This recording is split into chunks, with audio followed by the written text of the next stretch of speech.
the workers stopped digging the moment the shovel hit wood. It was March 1847, and the renovation crew at the Delacroix estate in New Orleans had already found 3 identical boxes buried beneath the old slave quarters. Each one contained the same thing, dozens of small cloth bundles, carefully wrapped and preserved, each holding a single human tooth. By the time authorities were called, 17 more boxes had been unearthed from the same area, all following the same pattern. The plantation owner's family claimed complete ignorance, but city records showed something disturbing. Between 1791 and 1823, over 40 enslaved people had vanished from that property without any documentation of sale, death, or transfer. The boxes were quietly removed, the discovery hushed by prominent families with ties to the estate, and for decades, no official explanation was ever provided. What the workers found in those final boxes would reveal a practice so calculated, so methodical, that it challenged everything historians thought they understood about power and control in antebellum Louisiana. Before we continue with the story of the Delacroix estate and the horrifying discovery that shook New Orleans society, I need to ask you something. If you're fascinated by dark historical mysteries that blur the line between documented fact and unspeakable truth, subscribe to this channel and hit that notification bell. And please, leave a comment telling us what state or city you're listening from. We love knowing where our community of mystery seekers is located. Now, let's uncover what really happened in those slave quarters, and why the truth was buried for so long. The discovery at the Delacroix estate didn't happen in isolation. It emerged from a city already thick with secrets, where the old French and Spanish colonial powers had left layers of tradition, cruelty, and silence that the newer American administration struggled to penetrate. New Orleans in 1847 was a city of contradictions, a place where 3 cultures, French, Spanish, and American, collided and merged into something entirely unique.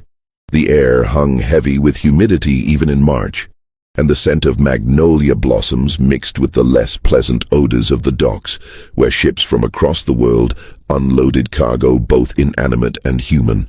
The Mississippi River, swollen with spring rains, flowed past the city like a brown serpent, carrying with it the commerce and secrets of half a continent.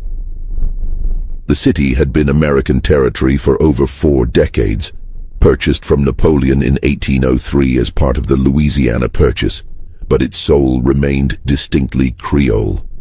French was still spoken as commonly as English in the markets and drawing rooms. Spanish architectural influences dominated the older quarters, with their wrought iron balconies and hidden courtyards. And beneath it all, the rhythms and traditions of Africa and the Caribbean pulsed through the city's veins, brought by enslaved people who'd been torn from their homelands and forced to build a new world for their masters. The Delacroix estate sat on the northern edge of what locals were beginning to call the Garden District. Though in 1847, that area was still being developed by wealthy Americans who'd made their fortunes in cotton, sugar, and the slave trade itself. The main house was a sprawling structure of white columns and wide galleries, built in 1789 by Jean-Baptiste Delacroix, a French merchant who'd fled Saint-Domingue during the early tremors of what would become the Haitian Revolution. Jean-Baptiste had been a shrewd man, according to the records that survived him. He'd seen the writing on the wall in Saint-Domingue earlier than most of his fellow colonists, and he'd managed to escape with a substantial portion of his wealth intact, along with 12 enslaved people who'd been forced to accompany him into exile. In New Orleans, he'd used that wealth to purchase land and establish himself as a sugar planter, though his operation was smaller than the massive plantations that dominated the areas south of the city. The slave quarters, a row of small wooden cabins behind the main house, had housed anywhere from 30 to 60 enslaved people over the decades, depending on the family's fortunes and the demands of the sugar harvest. The cabins were simple structures, each about 12 feet square, with dirt floors and roofs that leaked during the frequent rainstorms. In winter, cold air seeped through the gaps between the boards. In summer, the interiors became ovens, trapping heat and humidity until breathing itself became an effort. By 1847, the estate had passed to Jean-Baptiste's grandson, Christophe Delacroix, a man in his early 50s who'd inherited not just property, but a reputation. Christophe was known throughout New Orleans society as a man of culture and refinement. He spoke fluent French, Spanish, and English. He'd traveled to Paris twice and maintained correspondence with intellectuals in France. He collected books, patronized local artists, and hosted salons where the city's elite gathered to discuss literature, philosophy, and politics. His wife, Margot, was the daughter of a prominent Creole family, the Beaumonts, who could trace their lineage back to the earliest French settlers of Louisiana. She was known for her elaborate soirees, events that could last until dawn and featured the finest food, wine, and entertainment that New Orleans had to offer. Their 3 children, 2 sons and a daughter, attended the finest schools and were being groomed to take their places among the city's aristocracy. To the outside world, the Delacroix family represented the best of New Orleans society, cultured, prosperous, and respectable. But those who worked closely with the family, the house servants who saw them in their private moments, the vendors who delivered goods to the estate, the neighbors whose properties adjoined theirs, spoke in whispers of something else. The Delacroix estate had an unusually high turnover of enslaved workers. People would arrive, purchased at the slave markets on Chartres Street, or brought in from other plantations, work for a period of months or sometimes years, and then simply disappear from the property. When questioned, the family would provide vague explanations. Sold to a plantation upriver, sent to work in the household of a relative in Mobile, died of fever, and buried in the pauper's field outside the city. These explanations were accepted because they were common. Enslaved people were property, and property changed hands frequently. Disease was rampant in New Orleans, particularly during the summer months when yellow fever swept through the city with devastating regularity. Death was so common that it barely warranted comment. But there were inconsistencies that troubled those who paid attention. Bills of sale that should have existed for transferred enslaved people couldn't be found. Death certificates that should have been filed with the city were missing. And sometimes, people who'd supposedly been sold to plantations upriver would be spotted months later in New Orleans, working for different masters, with no memory of ever leaving the city, or with memories so fragmented and confused that they couldn't provide a coherent account of what had happened to them. One person who'd noticed these inconsistencies was Father Antoine Blanc, a Catholic priest who served the French-speaking community in New Orleans. Father Blanc had been hearing confessions and providing spiritual guidance to both free and enslaved people for over 20 years. And he'd developed a reputation as a man who genuinely cared about the souls in his care, regardless of their social status. In the spring of 1846, a year before the boxes would be discovered, Father Blanc had been approached by an elderly enslaved woman named Josephine, who worked in the Delacroix household. Josephine had been with the family for over 30 years, having been purchased by Jean-Baptiste himself in the 1810s. She was one of the few enslaved people who'd remained on the property for an extended period, and she'd seen dozens of others come and go. Josephine told Father Blanc a disturbing story. She claimed that Jean-Baptiste Delacroix had practiced a form of control over the enslaved people on his property that went beyond the usual brutalities of slavery. He'd extracted teeth from newly arrived enslaved people, telling them that as long as he held their teeth, they could never truly be free. The teeth, he'd claimed, contained their souls, their essence, and he would use them to track down anyone who tried to escape or to curse anyone who disobeyed him. Josephine herself had lost a tooth to Jean-Baptiste's practice when she'd first arrived at the estate. She remembered the terror of that day, the way Jean-Baptiste had explained the ritual in his precise French, translated by an older enslaved man who'd been on the property for years. She remembered the pain of the extraction, performed without any form of anesthetic, and the way Jean-Baptiste had wrapped the tooth in cloth and placed it in a wooden box with dozens of others. For years, Josephine had believed absolutely in the power of the ritual. She'd seen what happened to people who tried to escape. They were always caught, always returned, and she'd believed it was because Jean-Baptiste had used their teeth to track them down. She'd seen people who disobeyed suffer mysterious illnesses or accidents, and she'd believed it was because Jean-Baptiste had cursed them through their teeth. But as she'd grown older, as she'd seen Jean-Baptiste die and his son take over the estate, as she'd watched the practice gradually fade away, Josephine had begun to question. Had the teeth really held power? Or had it all been an elaborate trick, a way of exploiting the spiritual beliefs that many enslaved people had brought with them from Africa and the Caribbean? Father Blanc had listened to Josephine's story with growing horror. He'd heard rumors of similar practices on other plantations, whispers of psychological control that went beyond physical punishment. But he'd never encountered such a detailed account, and he'd never heard of anyone documenting the practice so systematically.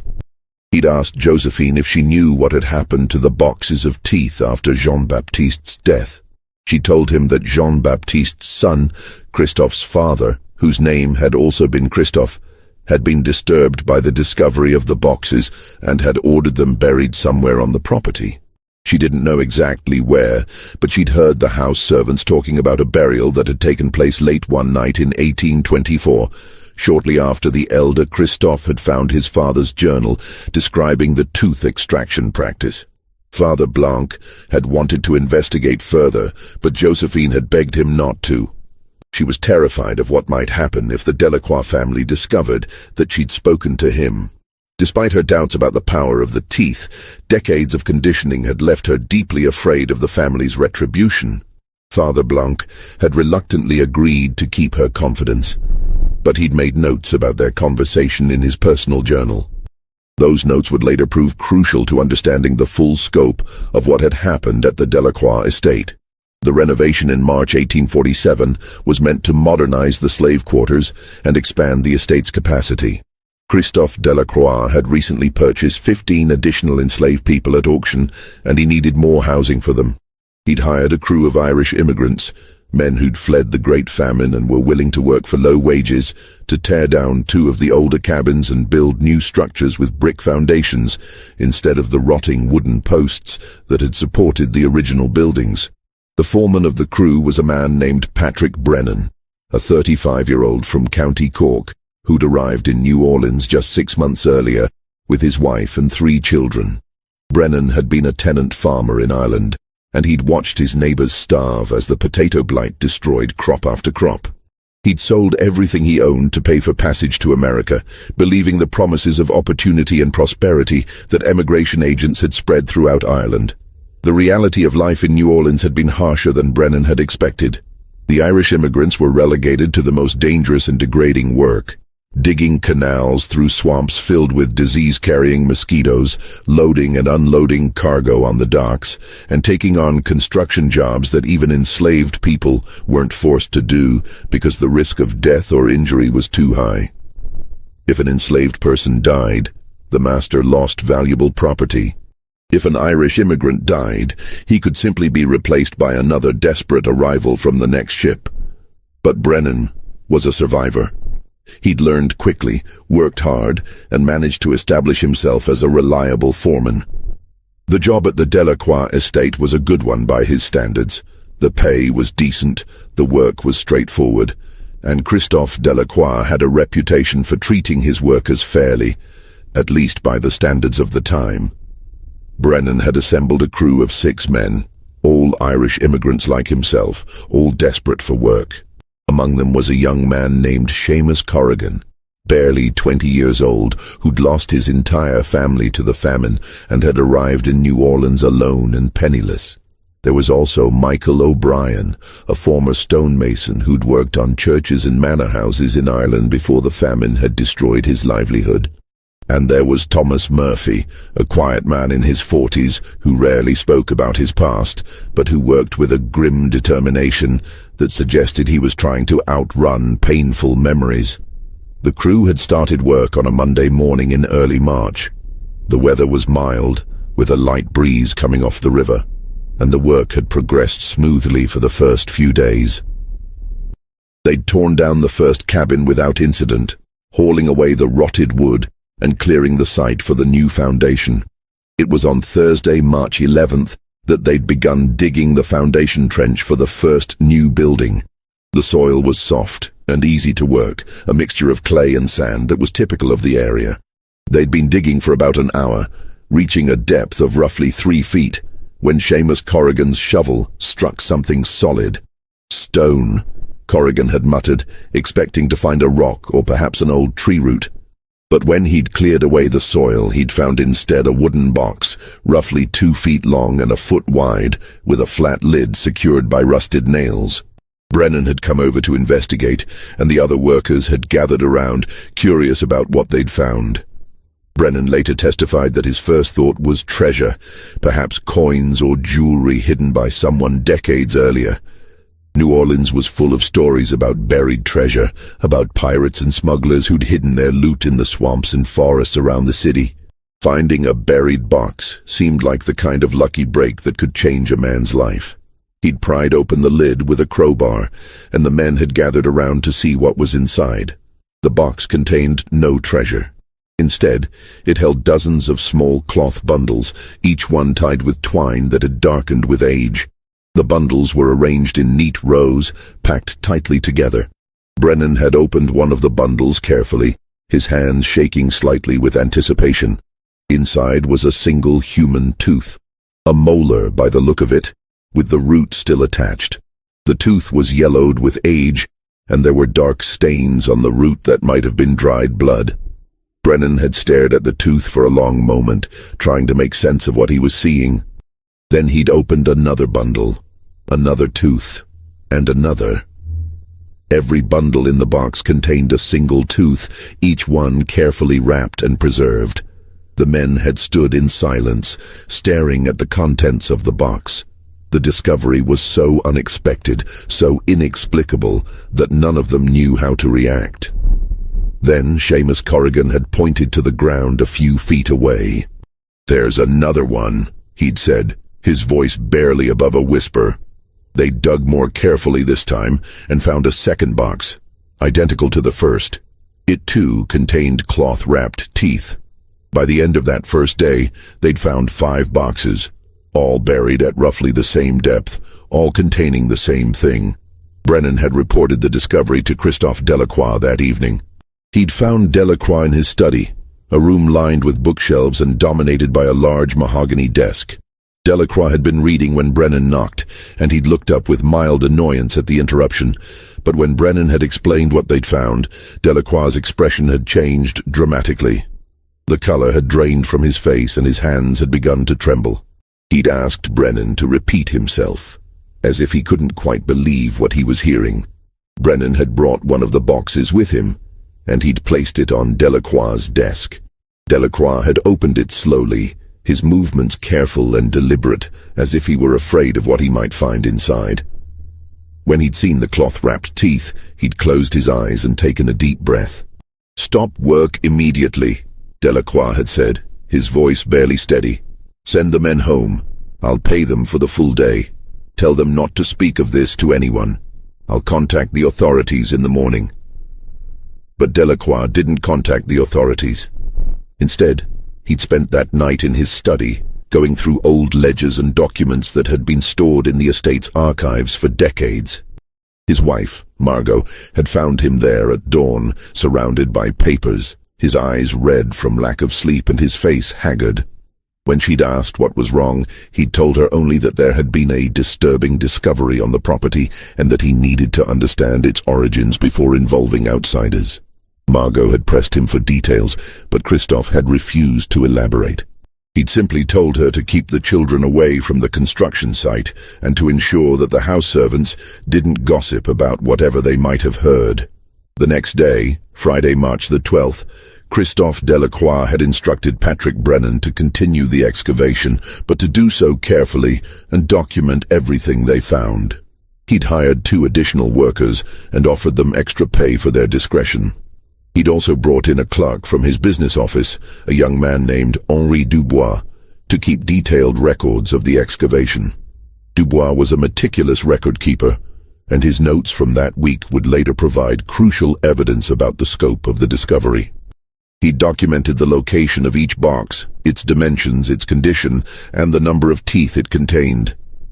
He'd also noted any distinguishing features, unusual markings on the boxes, variations in the cloth used to wrap the teeth, anything that might help identify when and why the boxes had been buried. Over the next week, the crew had unearthed a total of 22 boxes, all buried in the area directly beneath and around the old slave quarters. The boxes were arranged in a pattern that suggested they'd been buried systematically, not randomly. The oldest boxes, judging by the degree of decay, were closest to the original slave quarters that had been built in the 1790s. The newer ones, though still decades old, were buried slightly farther away toward the edge of the property. Each box contained between 30 and 60 cloth-wrapped teeth. Some of the teeth were clearly from adults, large molars and incisors that showed signs of wear from years of use. Others were from children, small and delicate, some so tiny that they must have come from infants or toddlers. A few of the bundles also contained small scraps of paper with markings that might have been names or dates, but the ink had faded beyond legibility, leaving only ghostly traces of what had once been written there. The boxes themselves showed varying degrees of age and decay. Some were made of cypress, a wood that resisted rot well in the damp Louisiana soil. Others were made of pine, which had deteriorated more quickly, with some boxes partially collapsed under the weight of the soil. The nails used to secure the lids were hand-forged, a detail that confirmed the boxes dated from the early 19th century or earlier, before machine-made nails became common. Brennan had kept a careful record of where each box was found, creating a rough map of the excavation site. He'd noticed that the boxes seemed to be arranged in rough rows, as if they'd been buried according to some system. The pattern suggested a deliberate organization, not the random burial of discarded objects. On the 8th day of excavation, Tuesday, March 16th, the crew made a discovery that would prove to be the key to understanding everything else. They'd been working near the foundation of the oldest cabin, the one that dated back to the 1790s, when they'd found a box that was different from the others.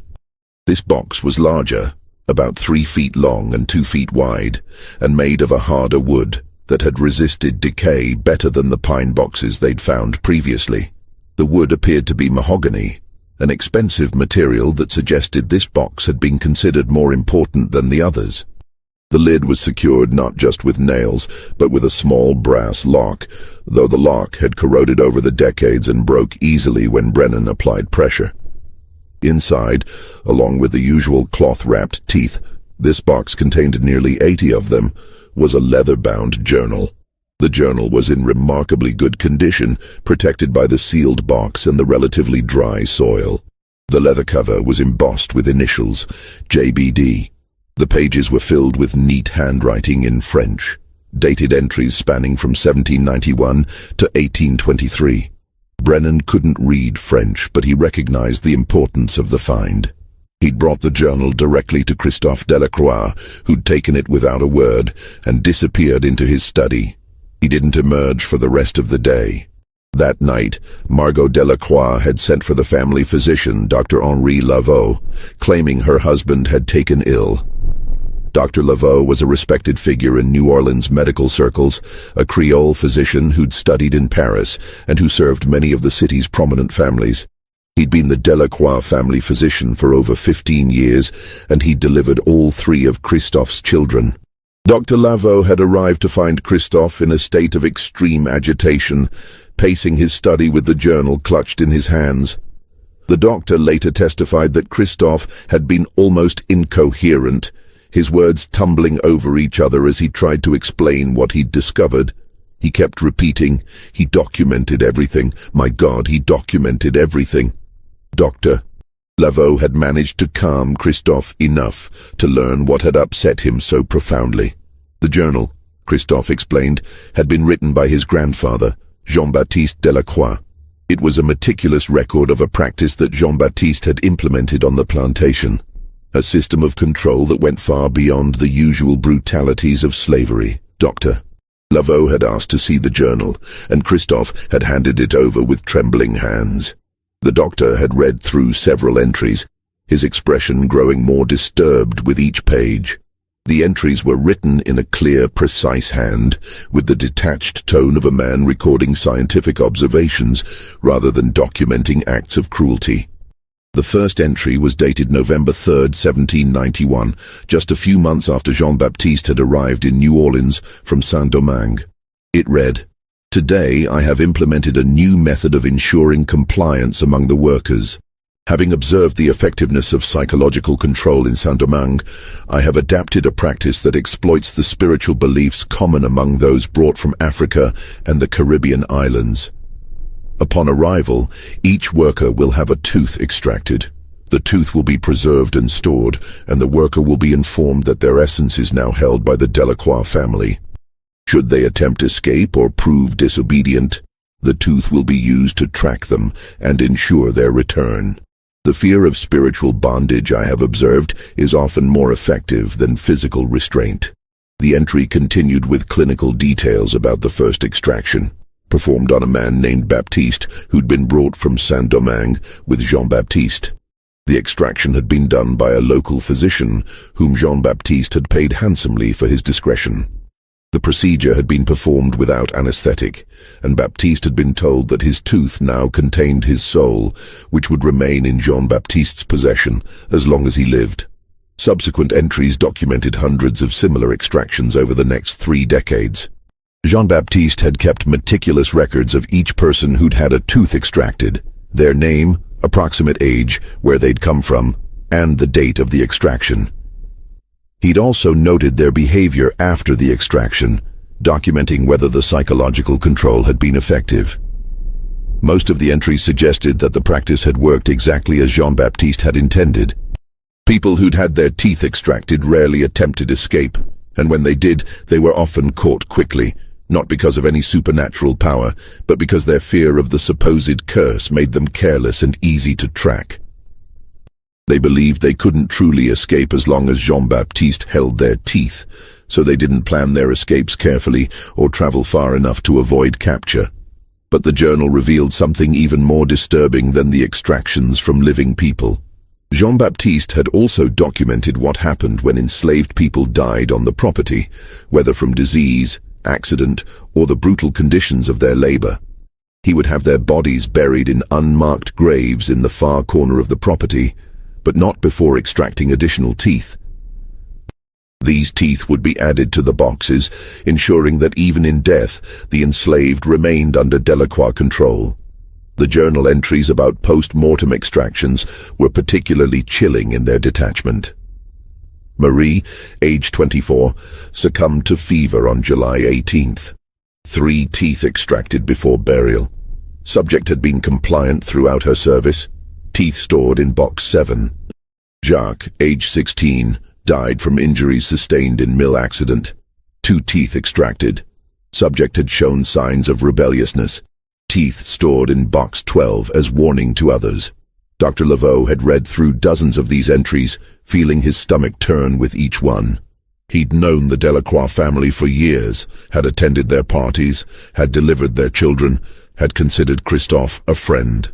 The revelation that this practice had been carried out on the property, that the boxes of teeth represented decades of systematic psychological torture, was almost incomprehensible.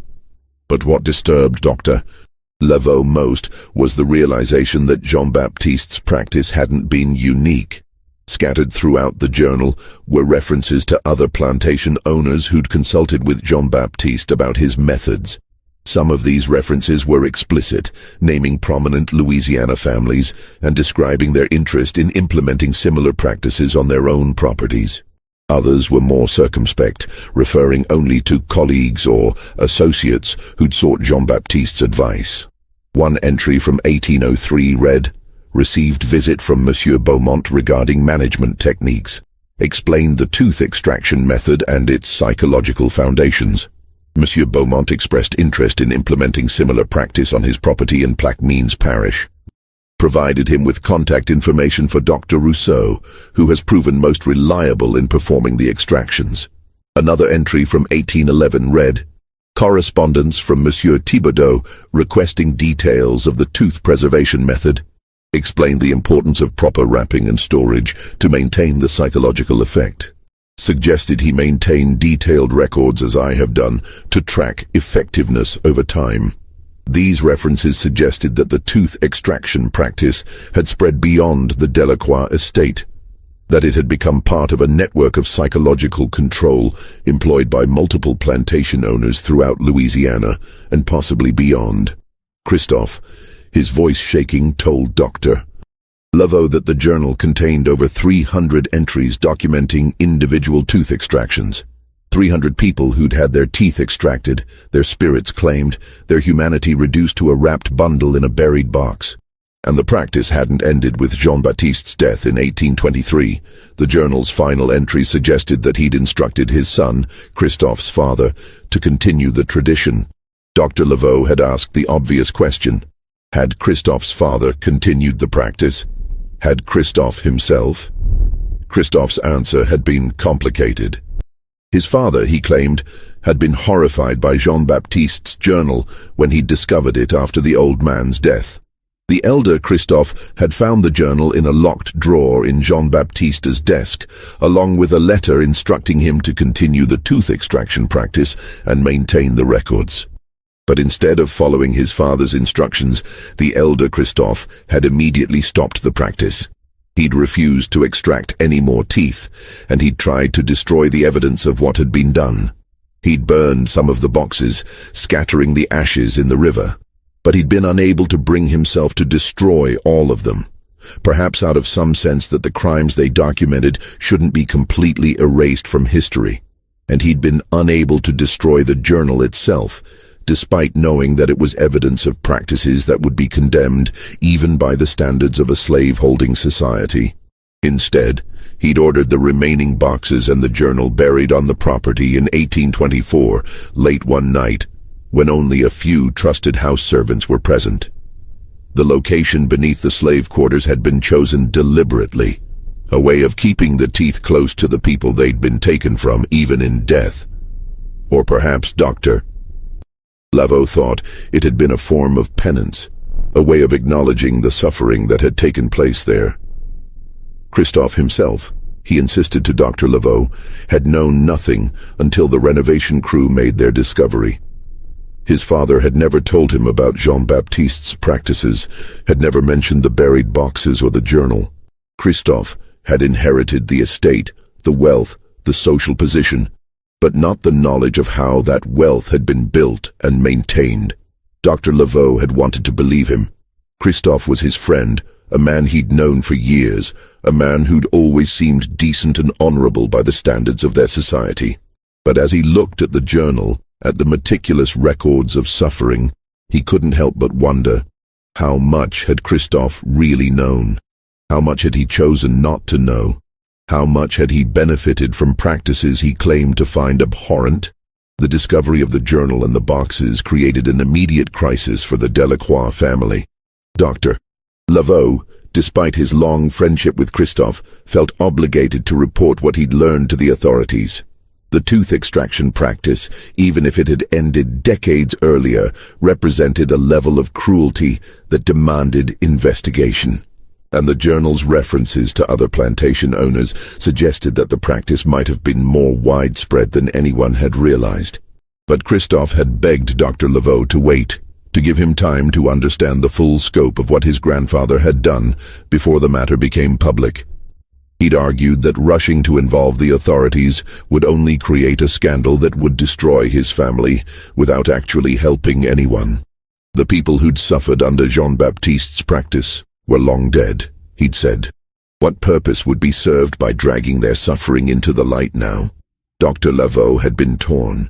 On one hand, he felt a moral obligation to report what he'd learned. On the other hand, he understood Christophe's concerns about scandal and the potential consequences for the Delacroix family. After much deliberation, he'd agreed to a delay of 1 week. In that time, Christophe would research his family's history and try to understand the full extent of Jean-Baptiste's practices. If, at the end of that week, Christophe hadn't found a way to address the situation appropriately, Dr. Laveau would report the matter to the city authorities himself. Christophe had thrown himself into the research with desperate intensity. He'd spent every waking hour going through the estate's archives, examining every document related to his grandfather's time as master of the property. He'd found bills of sale for enslaved people, correspondence with other plantation owners, financial records detailing the estate's income and expenses over decades. What emerged from this research was a picture of systematic exploitation that went far beyond the tooth extractions. The Delacroix estate had been one of the most profitable properties in the New Orleans area during the early 1800s, despite being smaller than many of the massive sugar plantations that dominated the region. Jean-Baptiste had achieved this profitability through a combination of efficient management and ruthless control. The tooth extraction ritual had been a key part of that control. By creating a psychological barrier to escape, Jean-Baptiste had been able to maintain a stable workforce without the constant losses that other plantation owners experienced. Enslaved people who believed they could never truly be free, even if they escaped, were less likely to try. And those who did try were often so paralyzed by fear of the supposed curse that they made mistakes that led to their capture. Christophe found letters from other plantation owners asking Jean-Baptiste about his methods and his remarkably low escape rate. Some of these letters were explicit about the tooth extraction practice, discussing its psychological impact and the spiritual beliefs that made it effective. Others were more circumspect, referring only to your innovative approach to management or the techniques you've pioneered that have proven so effective. One letter from 1807, written by a plantation owner named Etienne Beaumont, was particularly revealing. My dear Jean-Baptiste, I write to thank you for sharing your insights regarding the management of our workforce. I have implemented the tooth extraction practice on my own property, following your guidance, and I must report that the results have been remarkable. Where previously I experienced frequent escape attempts and constant disciplinary problems, I now find my workers to be compliant and productive. The psychological effect of the ritual is profound. They truly believe that their essence is held captive, and this belief is more effective than any physical restraint. I have recommended your methods to several colleagues, and I believe you will be hearing from them soon. Your contribution to the science of management will, I am certain, be recognized as revolutionary. Christophe had found dozens of similar letters, all expressing gratitude for Jean-Baptiste's advice and reporting success with the tooth extraction practice. The implications were staggering. The practice hadn't been limited to the Delacroix estate. It had spread quietly and deliberately among a network of plantation owners who saw it as a more efficient form of control than physical punishment alone. The teeth had become a currency of power, a way of claiming not just bodies but souls. And Jean-Baptiste had been at the center of this network. A pioneer of psychological warfare who'd shared his techniques with others and helped them implement similar practices on their own properties. Christophe also discovered financial records that showed his grandfather had been paid consulting fees by other plantation owners. These fees were substantial, sometimes as much as several $100s, a significant sum in the early 1800s. Jean-Baptiste hadn't just practiced psychological torture on his own property, he'd profited from teaching others how to do the same. But perhaps the most disturbing discovery came from a set of ledgers that documented the enslaved people who'd disappeared from the Delacroix property over the years. The official story, that they'd been sold or transferred to other properties, was revealed to be largely false. Many of them had died on the property, their deaths unrecorded in any official document. Their bodies had been buried in unmarked graves in a section of the property that Jean-Baptiste referred to in his journal as the Far Field. Christophe decided to investigate this area, and he took Patrick Brennan and 2 of his workers to help him search. The Far Field was located at the edge of the property, separated from the main estate by a line of oak trees. It was an area that had never been cultivated, left as rough grassland that was occasionally used for grazing. They'd searched for several hours, probing the ground with long metal rods, looking for the soft spots that might indicate disturbed soil. They'd found 17 locations where the ground gave way more easily than the surrounding area. suggesting that something had been buried there. Christoph had ordered them to dig at one of these locations, and they'd found human remains buried about 4 feet down. The skeleton was small, possibly a child or young teenager, and there was no coffin or marker to indicate who the person had been. They'd reburied the remains and marked the location, but Christoph had decided not to excavate the other sites. He'd seen enough to confirm what Jean-Baptiste's journal had documented. Dozens of people had died on the property and been buried without ceremony or record. As Christoph dug deeper into his family's history, he began to notice something else. The family's wealth had declined significantly after 1823, the year Jean-Baptiste died, and the tooth extraction practice ended. The estate's financial records showed a clear pattern. During Jean-Baptiste's lifetime, the property had been highly profitable, generating substantial income from sugar production. But after his death, profits had declined steadily. The elder Christoph had struggled to maintain the estate's productivity. He'd experienced more escapes, more resistance, more management problems than his father ever had. Without the psychological control that the tooth extraction ritual provided, the enslaved people on the property had been more willing to resist, to test the limits of their master's power. The profit margins had shrunk, and the family had been forced to sell off portions of the property to maintain their lifestyle. By the time the younger Christoph inherited the estate in 1839, it was a shadow of what it had been during Jean-Baptiste's time. The family was still wealthy by most standards, but they were no longer among the elite of New Orleans society. It was a damning correlation. The Delacroix fortune had been built on a specific form of terror, and when that terror ended, so did the prosperity. The tooth extraction practice hadn't just been a cruel eccentricity, it had been a fundamental part of the estate's economic model. Meanwhile, despite Christoph's attempts at secrecy, word of the discovery had begun to spread. The Irish workers, though paid for their discretion, had families and friends. Patrick Brennan had told his wife about the boxes, swearing her to secrecy. But she'd mentioned it to a neighbor, who'd told someone else, and soon rumors were circulating through the Irish immigrant neighborhoods near the docks. The rumors were garbled and exaggerated, as rumors tend to be. Some people said that hundreds of bodies had been found buried beneath the Delacroix estate. Others claimed that the boxes contained not just teeth, but other body parts, fingers, toes, even hearts. A few whispered that the teeth had been used in voodoo rituals, that Jean-Baptiste Delacroix had been a practitioner of dark magic. These rumors eventually reached the French Quarter, where they spread through the markets and taverns. And from there, they reached the ears of New Orleans' small but vocal abolitionist community, a group of free people of color, northern transplants, and a few sympathetic locals who opposed slavery on moral grounds. One of these abolitionists was a young lawyer named Thomas Wickham, who'd moved to New Orleans from Boston 3 years earlier. Wickham was 28 years old, idealistic, and convinced that slavery was not just economically inefficient, but morally indefensible. He'd come to New Orleans hoping to establish a legal practice that would help free people of color navigate the complex laws that governed their lives in a slave-holding society.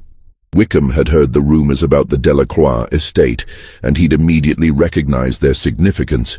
If the rumors were true, if a prominent New Orleans family had been systematically extracting teeth from enslaved people as a form of psychological control, it would be powerful evidence of slavery's inherent cruelty. It would be a story that could be used to sway public opinion, to show people in the North and even in the South that slavery wasn't just about labor exploitation, but about comprehensive dehumanization. Wickham had begun investigating, asking questions, trying to separate fact from rumor. He'd spoken to some of the Irish workers who'd been involved in the excavation, and they'd confirmed that boxes containing teeth had indeed been found. He'd tried to speak to Christophe Delacroix directly, but his requests for a meeting had been refused. Finally, Wickham had gone to the city authorities, demanding to see the boxes and any other evidence that had been discovered. He'd argued that the boxes were evidence of crimes that demanded investigation, regardless of how long ago those crimes had been committed. The city authorities had been reluctant to get involved. New Orleans in 1847 was a city deeply invested in the institution of slavery. The city's economy depended on the labor of enslaved people and the trade in human beings. The city's elite were almost all slave owners, or had close ties to slave-owning families. Investigating the Delacroix family would mean investigating practices that might implicate dozens of other prominent families. But Wickham had been persistent, and he'd found an ally in an unexpected place. Father Antoine Blanc, the Catholic priest who'd heard Josephine's confession the previous year. Father Blanc had been troubled by what Josephine had told him, and when he'd heard about the discovery of the boxes, he'd realized that her story had been true. Father Blanc had approached Wickham and shared what Josephine had told him, though he'd been careful not to reveal her identity. The priest's testimony had given Wickham's investigation new credibility, and the city authorities had finally agreed to examine the boxes and any other evidence that had been found. The pressure on Christophe Delacroix intensified when an unexpected figure came forward with information about the boxes.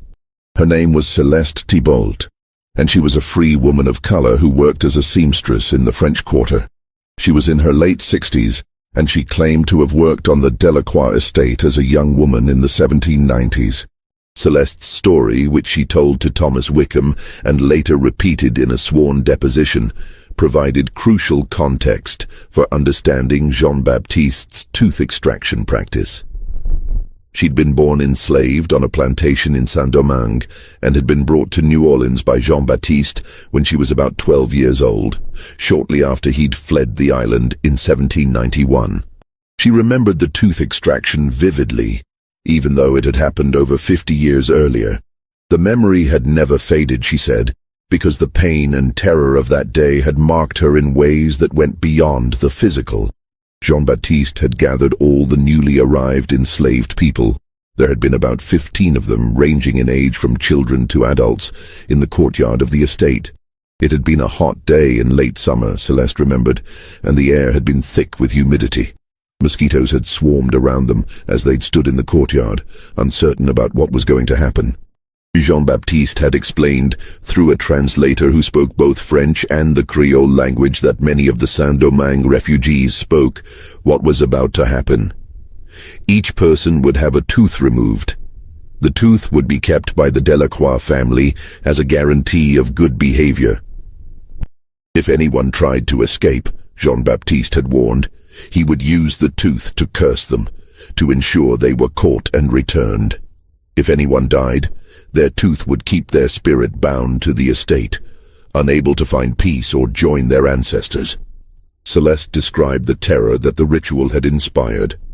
Many of the enslaved people, herself included, had grown up with spiritual traditions that emphasized the importance of bodily integrity, the connection between physical remains and the soul.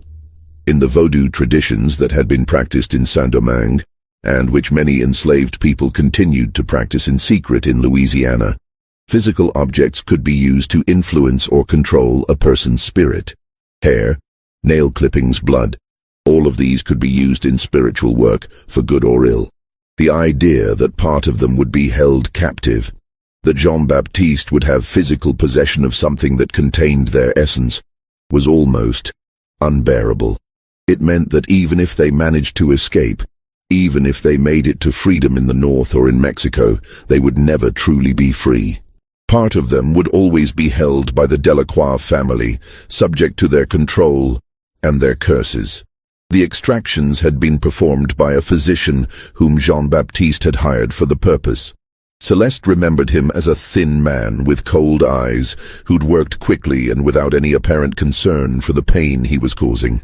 He'd used a tool that looked like pliers to grip each tooth and then twisted and pulled until the tooth came free.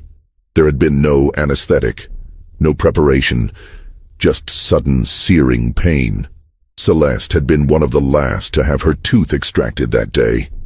She'd watched the others go before her, had seen their faces contort with pain, had heard their cries and whimpers. By the time it was her turn, she'd been shaking with fear, and she'd had to be held down by two of Jean-Baptiste's overseers while the physician did his work. The pain had been worse than anything she'd experienced before. She'd felt the tooth crack as the physician twisted it. felt the root tear free from her jaw, felt the sudden gush of blood that had filled her mouth. She'd been given a cloth to bite down on afterward to help stop the bleeding, but the pain had lasted for days. Her jaw had swollen, and she'd had difficulty eating for over a week, but worse than the physical pain had been the psychological impact. For years afterward, Celeste had believed absolutely in the power of the extracted tooth. She'd been convinced that Jean-Baptiste could use it to track her, to curse her, to control her even from a distance. The belief had shaped every decision she'd made, every thought of resistance or escape. She'd seen what happened to people who tried to escape from the Delacroix estate. They were always caught, always returned, and she'd believed it was because Jean-Baptiste had used their teeth to track them down. She'd seen people who disobeyed suffer mysterious illnesses or accidents, and she'd believed it was because Jean-Baptiste had cursed them through their teeth. But Celeste also revealed something that wasn't in Jean-Baptiste's journal: resistance. Not all of the enslaved people had accepted the power of the tooth ritual. Some, particularly those who'd been born in the Americas and had less connection to African spiritual traditions, had seen it as a cruel trick, a way of exploiting their beliefs for the master's benefit. There had been attempts to steal the boxes, to reclaim the teeth, and break the psychological hold they represented. Celeste knew of at least 3 such attempts during her time on the estate, between 1791 and 1803, when she'd been freed. All had failed. Jean-Baptiste had kept the boxes locked in a secure room in the main house, and anyone caught trying to access them had been punished severely. One man, whose name Celeste remembered as Pierre, had managed to break into the room where the boxes were kept in 1797. He'd been caught before he could take any of the teeth, and Jean-Baptiste had made an example of him. Pierre had been whipped publicly in front of all the other enslaved people on the property, and then sold to a trader who specialized in supplying the brutal sugar plantations of the Caribbean, where life expectancy was measured in years rather than decades. The message had been clear. Attempting to reclaim your tooth, attempting to break the spiritual hold that Jean-Baptiste claimed to have over you, would result in consequences far worse than simply accepting your bondage. Celeste herself had been freed by Jean-Baptiste in 1803, when she was about 24 years old. The freedom had come as a reward for years of loyal service, and, she suspected, because Jean-Baptiste had wanted to demonstrate his benevolence. He'd given her manumission papers and a small sum of money, enough to establish herself as a seamstress in New Orleans. She'd left the estate and built a life for herself in the city, never speaking publicly about her experiences until the discovery of the boxes brought the memories flooding back. She'd married, had children, and established a successful business. But she'd never forgotten the tooth extraction or the years of psychological bondage it had represented. Now, in 1847, Celeste was willing to speak publicly about what had happened. She'd heard the rumors about the discovery at the Delacroix estate, and she'd realized that her testimony could help people understand the full horror of what Jean-Baptiste had done. She'd contacted Thomas Wickham and offered to tell her story. Wickham had recognized immediately that Celeste's testimony was crucial. She was a living witness to the tooth extraction practice, someone who could describe not just the physical process, but the psychological impact it had had on those who'd endured it. Her story would make the boxes of teeth more than just abstract evidence. It would give them a human face, a personal dimension that would be impossible to ignore. Celeste's testimony was powerful, but it also raised new questions. If Jean-Baptiste had kept the boxes in the main house, how had they ended up buried beneath the slave quarters? When had they been moved, and why? Christophe Delacroix, confronted with Celeste's testimony and pressed by both Wickham and the city authorities, finally admitted what he'd learned from his research into his family's papers. His father had found the boxes and Jean-Baptiste's journal after the old man's death in 1823. Horrified by what he'd discovered, the elder Christophe had ordered the boxes buried on the property in 1824. The burial had taken place late one night, with only a few trusted house servants present. The location beneath the slave quarters had been chosen deliberately, though Christophe wasn't entirely sure of his father's reasoning. Perhaps it had been a way of keeping the teeth close to the people they'd been taken from, a form of symbolic return.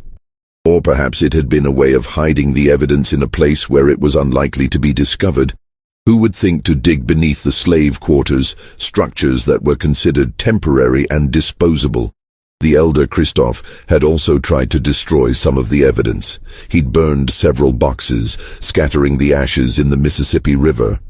But he'd been unable to bring himself to destroy all of them, and he'd been unable to destroy the journal. Instead, he'd buried them, perhaps hoping that they would eventually decay and disappear, erasing the evidence of his father's crimes. Thomas Wickham seized on these details. The burial, he argued, was evidence that the elder Christoph had known the tooth extraction practice was wrong, perhaps even criminal.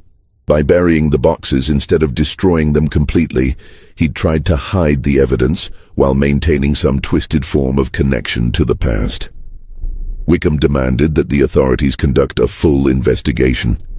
He wanted the boxes examined by medical experts, the teeth analyzed to determine how many individuals they represented and how the extractions had been performed.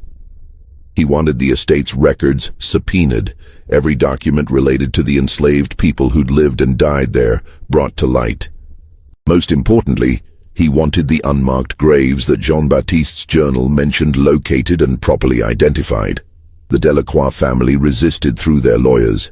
They argued that the matter was a private family affair, that the practices described had taken place decades earlier under different laws and social norms, and that dredging up the past would serve no useful purpose. The enslaved people in question were long dead, they argued, and nothing could be done to help them now. Pursuing the investigation would only cause pain and scandal without achieving any meaningful justice. The legal battle dragged on through the spring and summer of 1847. Meanwhile, the boxes remained in the custody of the city, stored in a warehouse near the docks. Dr. Henri Laveau, who'd been asked by the city authorities to examine them, confirmed that they contained human teeth, hundreds of them, representing at least 200 individuals based on his count. But Dr. Laveau's examination revealed something else, something that would prove crucial to understanding the full scope of Jean-Baptiste's practice. Some of the teeth showed signs of having been extracted post-mortem. The bone around the root socket had characteristics consistent with extraction after death, when blood was no longer flowing and tissue had begun to change. But many others showed signs of having been extracted from living subjects, and the extractions had been done crudely, without regard for the pain or damage inflicted. Dr. Laveau's report described fractured roots, broken jawbone fragments still attached to some teeth, evidence of infection and disease that had developed after the extractions. The extractions hadn't been performed by a skilled dentist or physician using proper techniques. They'd been done by someone with minimal training, using force rather than skill. The goal hadn't been to remove the teeth safely or with minimal pain. It had been simply to extract them as quickly as possible, regardless of the suffering caused. This detail horrified even those who'd been inclined to view the tooth collection as a strange but relatively harmless eccentricity. The extractions had caused immense suffering, and that suffering had been inflicted deliberately as part of the ritual of control. The pain had been part of the point. It had reinforced the message that the enslaved people's bodies were not their own, that they could be violated at will, that their suffering was irrelevant compared to their master's desires. As the investigation continued through the summer of 1847, more people came forward with stories about the Delacroix estate and similar practices on other properties. Each new testimony added another layer to the emerging picture of systematic psychological control that had been employed alongside physical brutality. An elderly man named Augustus Porter, who'd been enslaved on a plantation in Plaquemines Parish south of New Orleans, testified that his former master had extracted one of his teeth when he was a teenager, telling him it was to keep him honest. The master had kept the tooth in a small box on his desk, where Porter could see it every time he entered the house. The constant visual reminder of what had been taken from him, Porter said, had been almost as effective as physical chains in keeping him compliant. Porter had eventually escaped during the chaos of the War of 1812, when British forces had invaded Louisiana and the normal systems of control had broken down temporarily. He'd made his way north, eventually reaching Ohio, where he'd lived as a free man for over 3 decades. But he'd never forgotten the tooth extraction or the psychological hold it had represented. When he'd heard about the discovery at the Delacroix estate, Porter had traveled back to Louisiana specifically to testify. He wanted people to understand, he said, that the tooth extraction practice wasn't just about physical pain or even about spiritual beliefs. It was about power, about masters finding new and more insidious ways to control people who were already completely under their power. A woman named Hannah Broussard, who'd purchased her freedom in the 1830s and now worked as a laundress in New Orleans, described a similar practice on the plantation where she'd been held in St. Charles Parish. The master there had kept a jar of teeth on his desk, visible to anyone who entered his office. It was a silent reminder of his power, a warning against disobedience that didn't require words. Hannah had never had her own tooth extracted. She'd been born on that plantation, and the master had apparently decided that the children of enslaved people who'd already been subjected to the ritual didn't need to undergo it themselves. But she'd grown up seeing that jar of teeth, knowing what it represented, and the psychological impact had been profound. A man named Benjamin Laurent, a free person of color who worked as a carpenter in New Orleans, came forward with information about Dr. Etienne Rousseau, the physician whom Jean-Baptiste's journal had mentioned as performing the tooth extractions. Laurent's father had worked as Rousseau's assistant in the 1810s, and he'd told his son stories about the doctor's work. According to these stories, Rousseau had developed a technique for extracting teeth quickly and with minimal tools. He'd trained several other physicians in the method, and he'd made a substantial income from performing extractions for plantation owners throughout Louisiana. Rousseau had seen the work as a valuable service, Laurent said, a way of helping plantation owners maintain order and profitability. He'd never expressed any remorse for the pain he'd caused or the psychological torture he'd enabled. Rousseau had died in 1825, leaving behind no family and few personal effects. But Laurent's testimony suggested that the tooth extraction practice had been more widespread and more organized than anyone had initially realized. It hadn't been just Jean-Baptiste Delacroix's eccentric practice. It had been part of a broader system, with trained practitioners and a network of plantation owners who employed it. These testimonies suggested that the tooth extraction practice had been more widespread than anyone had initially realized. It hadn't been unique to Jean-Baptiste Delacroix. It had been part of a broader culture of psychological control that some enslavers had employed alongside physical punishment. Thomas Wickham compiled these testimonies into a comprehensive report that he submitted to the City Council in July 1847, demanding action.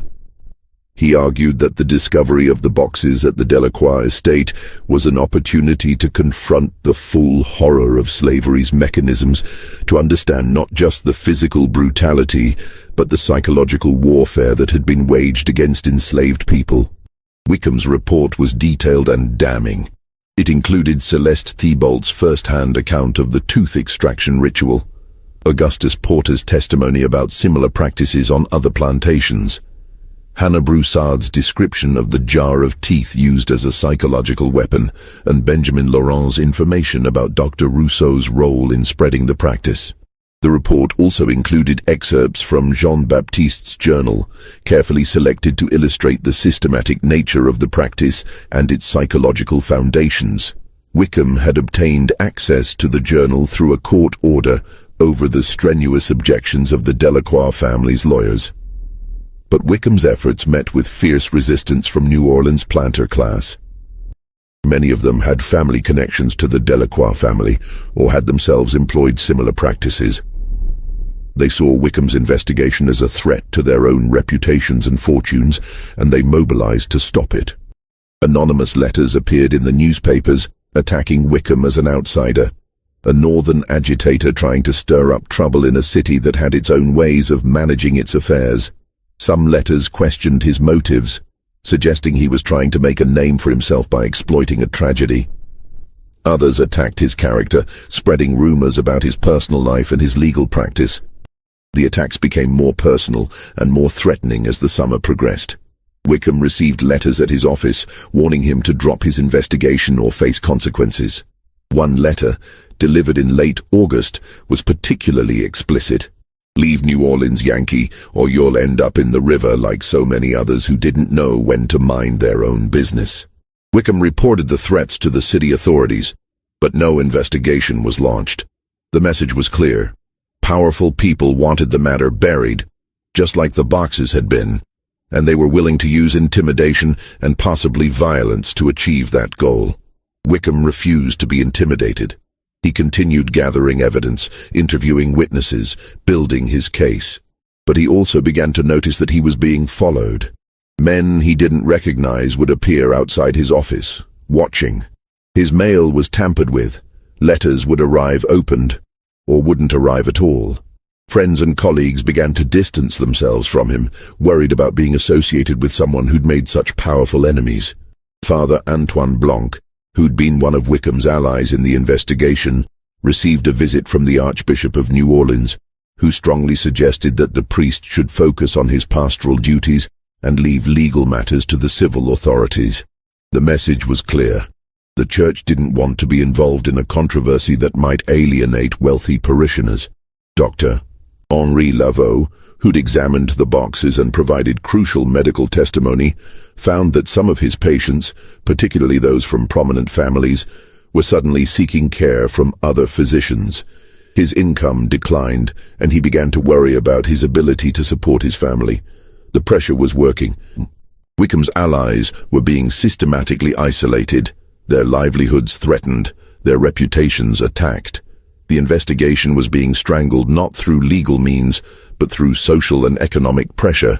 Then, in late September, something happened that changed the trajectory of the entire investigation. A fire broke out at the warehouse where the boxes were being stored. The fire started late at night, when the warehouse was empty, and it spread quickly, fueled by the wooden crates and dry goods stored nearby. By the time the volunteer fire brigade arrived, New Orleans didn't have a professional fire department in 1847. The warehouse was fully engulfed in flames. The firefighters managed to prevent the fire from spreading to adjacent buildings, but they couldn't save the warehouse itself. It burned to the ground, and everything inside was destroyed. The boxes were gone, all 22 of them, along with the hundreds of teeth they'd contained. The physical evidence that Dr. Laveau had so carefully catalogued, the tangible proof of the tooth extraction practice, destroyed. Only Jean-Baptiste's journal survived, because Christophe Delacroix had kept it at his estate, rather than turning it over to the authorities. The journal remained as evidence of what had happened, but without the boxes and the teeth, its impact was significantly diminished. The fire was ruled accidental, caused by a lantern that had been knocked over by a worker. But Wickham didn't believe it. The timing was too convenient, the destruction too complete. He was convinced the fire had been set deliberately, that someone with a vested interest in keeping the tooth extraction practice secret had destroyed the evidence. He tried to continue his investigation without the physical evidence, relying on testimonies and documents. But without the boxes, his case lost much of its power. The teeth had been tangible proof of the practice's extent, a visceral reminder of the suffering inflicted. Without them, the story became easier to dismiss, to relegate to the realm of rumor and exaggeration. The breakthrough in the investigation came from an unexpected source. In October 1847, a man named Joseph Marchand approached Thomas Wickham with information that would finally expose the full truth about the tooth extraction practice and the network of enslavers who'd employed it. Marchand was a notary who'd worked in New Orleans for over 30 years. He'd handled property transactions, estate settlements, and other legal matters for many of the city's prominent families. He was in his early 60s, and he'd built a reputation as a discreet and reliable professional who could be trusted with sensitive information. Marchand had been troubled by the discovery at the Delacroix estate and the subsequent fire that had destroyed the evidence. He'd known Jean-Baptiste Delacroix personally, had handled some of his legal affairs in the years before the old man's death. He'd also known other plantation owners who'd consulted with Jean-Baptiste about management techniques. At the time, Marchand had thought little of these consultations. They'd seemed like ordinary business discussions, the kind of thing that plantation owners did regularly as they sought to improve their operations and increase their profits. But in light of the tooth extraction revelations, Marchand had begun to review his old files with new eyes, and what he'd found had disturbed him deeply. Marchand had records of at least 15 plantation owners who'd corresponded with Jean-Baptiste Delacroix between 1795 and 1820, specifically asking about methods of psychological control. Some of the letters were explicit about the tooth extraction practice, discussing its implementation and effectiveness. Others used coded language, but the meaning was clear to anyone who knew what to look for.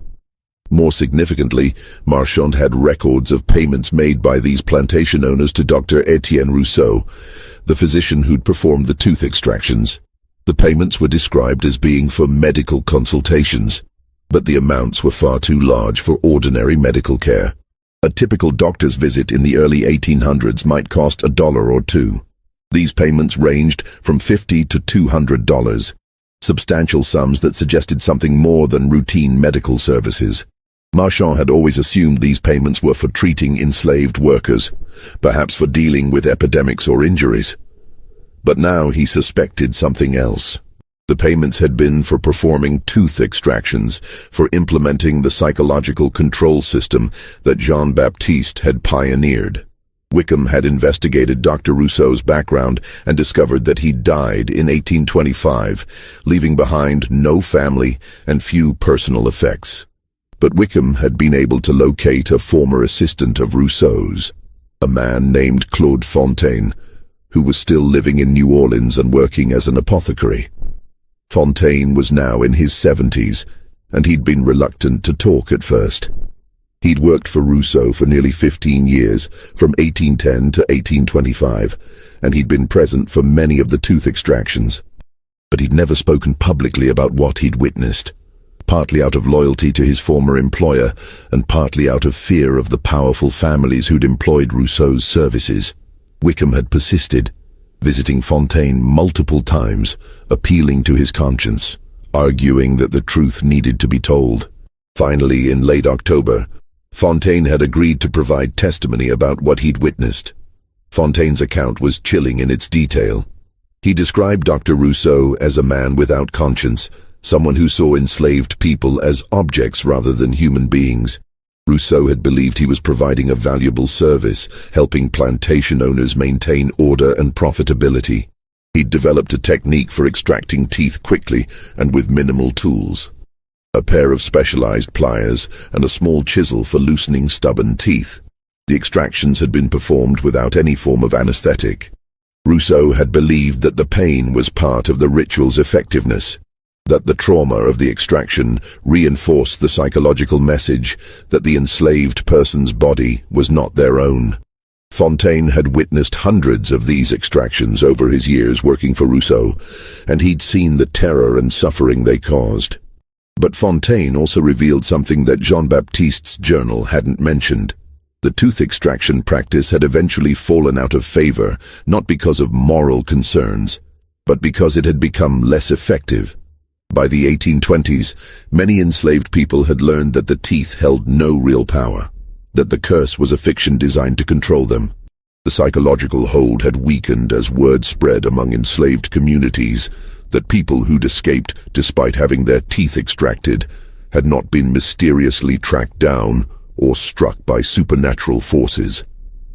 The illusion had begun to crumble, and plantation owners had started looking for other methods of control. Jean-Baptiste's journal had ended in 1823, not because he'd stopped the practice voluntarily, but because it had stopped working. The enslaved people on his property had begun to resist more openly, to test the limits of the supposed curse. When nothing supernatural happened, when escaped slaves weren't mysteriously returned or struck down by spiritual forces, the fear that had made the practice effective began to dissipate. This was why the elder Christophe had buried the boxes, not primarily out of moral horror, though Fontaine believed he'd been genuinely disturbed by his father's practices, but out of embarrassment. The tooth collection represented a failed experiment, a method of control that had ultimately proven ineffective. Keeping the boxes would have been a reminder of that failure, so they'd been hidden away, buried beneath the slave quarters where they'd be forgotten. Fontaine also provided names. He'd kept a record of the plantation owners who'd employed Rousseau's services, and he gave this list to Wickham. The list included some of the most prominent families in Louisiana, names that were still influential in 1847, families that held positions of power in the state government, the city council, and the business community. Wickham compiled all of this information, Marchand's records, Fontaine's testimony, the surviving documents from the Delacroix estate, into a comprehensive report. He presented it to the city council in November 1847, demanding that the families implicated in the tooth extraction practice be held accountable. The report was detailed and damning. It documented not just what had happened at the Delacroix estate, but the broader network of psychological control that had existed throughout Louisiana. It named specific families, cited specific payments and correspondence, and provided testimony from people who'd witnessed or experienced the tooth extractions firsthand. Wickham argued that the tooth extraction practice represented a level of cruelty that demanded acknowledgement and accountability, even if the practice had ended decades earlier. The people who'd suffered under this system deserved to have their suffering recognized. The families who'd profited from this system needed to be held accountable, even if only through public acknowledgement of what they'd done. The response from the city council was swift and decisive. Nothing would be done. The council acknowledged that the tooth extraction practice had been regrettable and unfortunate, but they argued that it had taken place decades earlier under different social and legal circumstances. The plantation owners involved were either dead or elderly, and pursuing them would serve no purpose other than to create scandal and division. The council's decision was announced in a brief statement that was published in the newspapers. The statement acknowledged the discovery of the boxes and the evidence of the tooth extraction practice, but it characterized the practice as an isolated aberration rather than a systematic form of control. The statement expressed sympathy for those who'd suffered under the practice, but it concluded that no further action would be taken. Wickham was furious. He'd spent months investigating, had risked his safety and reputation, had compiled overwhelming evidence of systematic cruelty, and the result was a complete dismissal. The suffering he'd documented was being swept under the rug, treated as an unfortunate but ultimately unimportant historical footnote. He decided to take his case to a broader audience. He published his complete report in a Boston abolitionist newspaper, hoping to generate national attention and pressure New Orleans authorities to act. The report was published in December 1847 under the headline, "The Teeth of Slavery: Psychological Torture in Louisiana." The report did generate attention, but not the kind Wickham had hoped for. Northern newspapers seized on the story as evidence of Southern barbarism, using it to fuel anti-slavery sentiment. Editorial writers described the tooth extraction practice as proof that slavery corrupted not just the enslaved, but the enslavers, turning them into monsters capable of unimaginable cruelty. Southern newspapers responded by attacking Wickham and questioning the veracity of his claims. They characterized him as a Northern agitator, a liar trying to defame honorable Southern families. Some newspapers claimed that the tooth extraction practice had never existed, that the boxes had contained animal teeth or had been planted as part of an abolitionist conspiracy. The tooth extraction practice became a political weapon used by both sides in the increasingly bitter debate over slavery. Abolitionists pointed to it as evidence that slavery was inherently cruel and dehumanizing. Slavery's defenders dismissed it as Northern propaganda, or, when forced to acknowledge that something had happened, characterized it as an isolated aberration that didn't reflect the broader reality of slavery. In New Orleans itself, the response was more muted. The families implicated in Wickham's report closed ranks, refusing to comment publicly. Some left the city temporarily, waiting for the scandal to blow over. Others hired lawyers and threatened to sue Wickham for defamation, though none of the lawsuits ever materialized, perhaps because a trial would have required them to testify under oath about their family's practices. Christophe Delacroix became a pariah in New Orleans society. His family's role in pioneering the tooth extraction practice made them the focus of the scandal, even though other families had been equally involved. The Delacroix children were ostracized at school, with other children refusing to play with them or sit near them. Margot's friends stopped calling, stopped inviting her to social events.